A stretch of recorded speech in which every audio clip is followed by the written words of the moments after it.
Welcome to English Dose. I bet you didn't know that empathy is the secret ingredient to truly connecting in English. Today we're exploring something that goes beyond grammar and vocabulary: empathy. Learning English isn't just about words, it's about connecting with people from different backgrounds. True communication is about building relationships and understanding each other on a deeper level. Empathy is the bridge that turns conversations into real connections. Think about a time you shared your feelings with a friend who truly listened. You felt supported and less alone. That's the magic of empathy. It makes people feel safe and valued, showing you're not just a good English speaker but a caring person.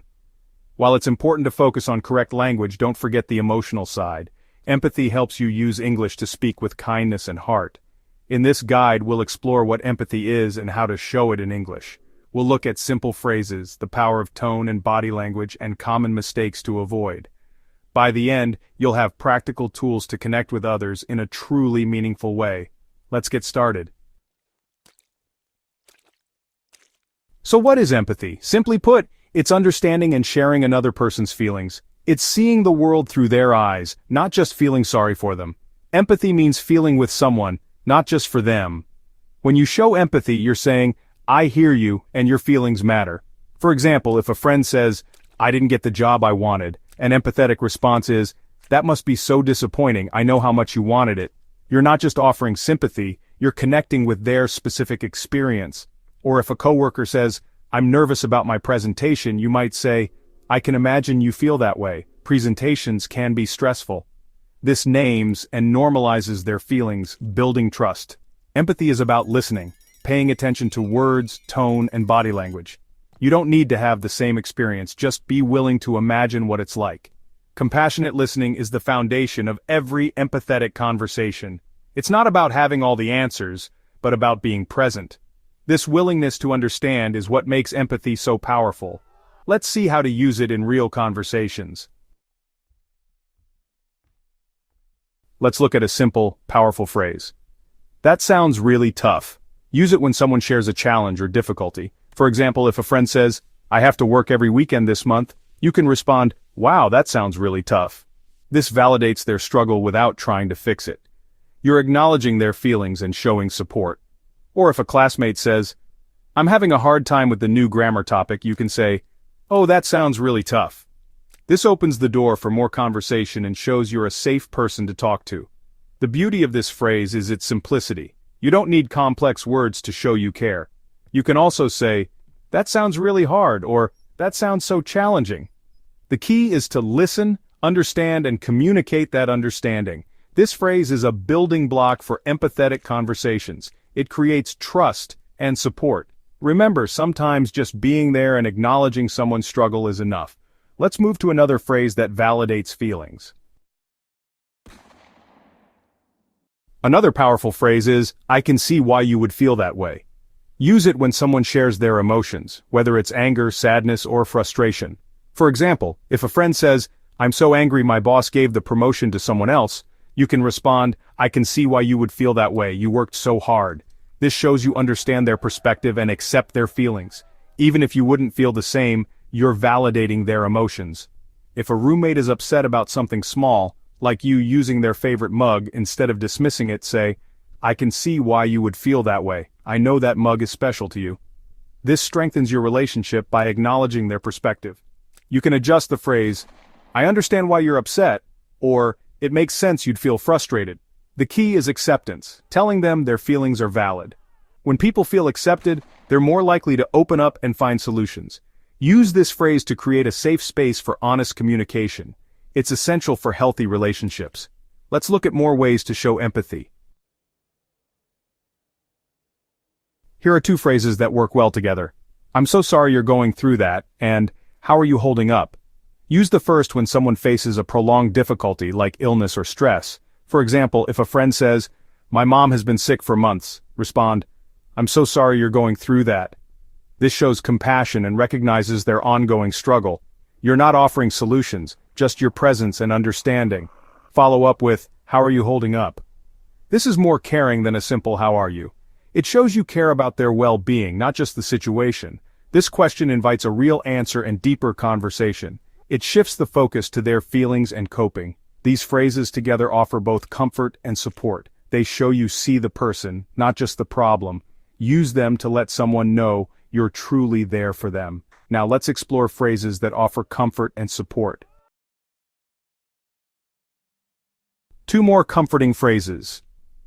Take your time and I'm here for you. Take your time is reassuring when someone is overwhelmed or emotional. If a friend is crying or struggling to speak, gently say, "It's okay. Take your time." This gives them space to process their feelings without pressure. It shows patience and acceptance. You can also use it in practical situations, like when a colleague is stressed about a deadline. "Don't worry, take your time, we'll figure it out." "I'm here for you" is a powerful promise of support. It means they're not alone, whether they need to talk or just need company. Use it when someone faces any challenge, big or small. For example, after a breakup, "This is so hard, but I want you to know I'm here for you." Or to a coworker, "This is a lot to handle, I'm here for you if you need help." These phrases create a sense of safety and care. Combine them for even greater impact. Take your time, I'm here for you. That's the essence of empathy. Let's discuss 2 final phrases. Is there anything I can do? And thank you for sharing that with me. Is there anything I can do? Moves from emotional to practical support. Only ask if you're truly willing to help. Even if they don't need anything, the offer itself is comforting. For example, if a neighbor's car broke down, you might say, "Is there anything I can do? I could give your kids a ride." If you're unsure how to help, the general question lets them tell you what they need. "Thank you for sharing that with me" is perfect for ending an emotional conversation. When someone opens up, they're trusting you. Thanking them honors their courage and builds trust. For example, after a friend confides in you, say, "Thank you for sharing that with me, I know it wasn't easy."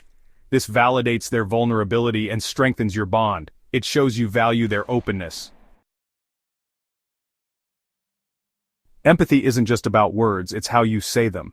Tone of voice, facial expressions, and body language matter. If your words say, "I care," but your body says, "I'm bored," people notice. Use a soft, warm tone and speak a bit slower. Keep your facial expression open and concerned. Relax your jaw and forehead. Make gentle eye contact and nod to show you're listening. Mirror their emotions with your expression. Face the person. Avoid crossing your arms and lean in slightly to show engagement. These small cues signal you're giving your full attention. Imagine saying, "I'm so sorry you're going through that," with a caring look and gentle voice. All these signals work together to say, "I'm here with you and I care." Practicing this combination makes your empathy feel genuine.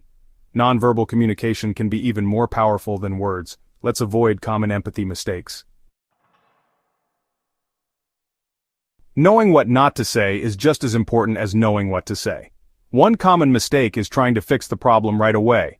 Phrases like "you should" or "have you tried" can make people feel unheard. People need to feel listened to before they're ready for solutions. Another mistake is shifting the focus to yourself. "Oh, I know exactly how you feel. One time This can make their problem feel less important. Instead, keep the focus on them. "I went through something similar and I know how painful it can be." Avoid minimizing their feelings with phrases like, "Don't worry," or "It's not that bad." These can feel dismissive. Let people feel what they feel. Acknowledge their emotions first. Don't compare their pain to others. "At least you don't have it as bad as John." Pain isn't a competition. Everyone's feelings are valid.